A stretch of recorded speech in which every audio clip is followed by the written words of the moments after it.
100 కాదు, 1000 కాదు, లక్ష కాదు. ఏకంగా ఇక్కడ 1 ఎకరం భూమి దాదాపు 10 కోట్లు పలుకుతుంది. అంకణాల్లోకి వెళితే ఒక అంకణం దాదాపు 3 లక్షలు పలుకుతుంది. 600 అంకణాలు దాదాపు 18 కోట్లు పలుకుతుంది. అసలేమైంది? ఇంత ఖరీదైన స్థలం ఎవరిది అనుకుంటున్నారా? రోడ్డు భవనాల శాఖకు చెందిన కోట్ల రూపాయల భూమి పలువురు అవినీతి అధికారుల స్వార్థానికి నేడు కబ్జాదారుల కబంధ హస్తాల్లో కొట్టుమిట్టాడుతుంది. అనేక సార్లు ప్రజా విజ్ఞప్తుల దినోత్సవంలో ప్రభుత్వ ఆస్తులు రక్షించండి అని ఫిర్యాదులు చేసిన దున్నపోతుపై వానపడినట్లు పలువురు అధికారులు పీజీఆర్ఎస్ ఫిర్యాదులకు తప్పుడు సమాచారం జతపరుచుతూ ప్రభుత్వాన్ని మోసం చేస్తున్నారు.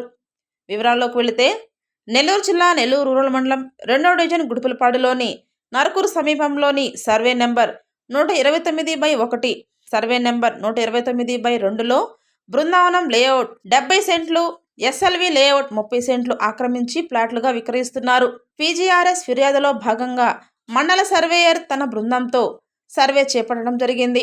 ఇదివరకే ఈ స్థలాన్ని సర్వే చేపట్టడం జరిగిందని ఆర్ఎండ్బి శాఖకు చెందిన ఎకరా భూమి ఉన్నట్లు గుర్తించామని తెలిపారు.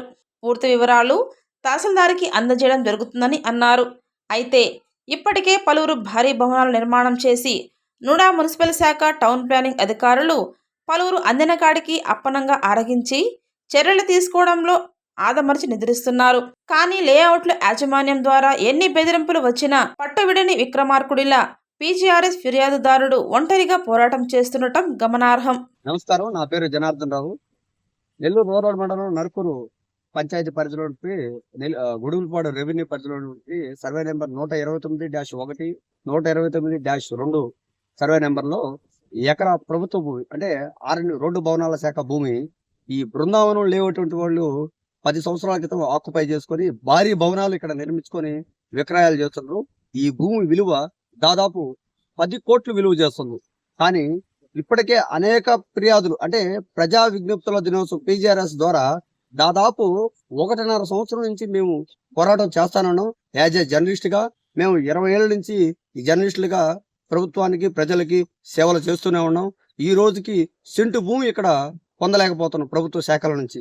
కానీ భారీ ఎత్తున లేఅవుట్లు వేస్తున్నటువంటి వాళ్ళకి మటుకు 1000 కోట్ల భూములు అప్పనంగా అప్పచెప్తున్న అధికారులు ప్రతిసారి రోడ్డు భవనాల శాఖ అధికారులు తప్పుడు సమాచారాన్ని పీజీఆర్ఎస్ ద్వారా దాని విధి విధానాలని ప్రభుత్వ ఆశయాన్ని వీళ్ళు తుంగలో తొక్కుతూ తప్పుడు సమాచారాన్ని ఉన్నతాధికారులకు సమర్పించుకుంటూ ఈ భూముల్ని ఆ లేఅవుట్లకి ధారాదత్తం చేస్తున్నారు. ఫిర్యాదుదారులు కూడా ఆ లేఅవుట్ యాజమాన్యాలకి మా మీద వాళ్ళకి ఫిర్యాదులు చేస్తూ వాళ్ళ చేత బెదిరింపులు చేసే స్థాయిలో కూడా జరుగుతున్నాయి. గతంలో నాకు అటువంటి బెదిరింపులు కూడా జరిగినాయి. కానీ ఎవరు ఎన్ని ఉడత బెదిరింపులు చేసినా జంకేది ఏమీ ఉండదు. జర్నలిస్టులుగా మా పోరాటం అయితే ఎక్కడ ఆగము. మీరు తక్షణమే ఈ ప్రభుత్వ ఆస్తులను మళ్ళీ ప్రభుత్వ పరం చేసేంత వరకు మా పోరాటం విరమించుకోమని సదా హెచ్చరిస్తున్నాం.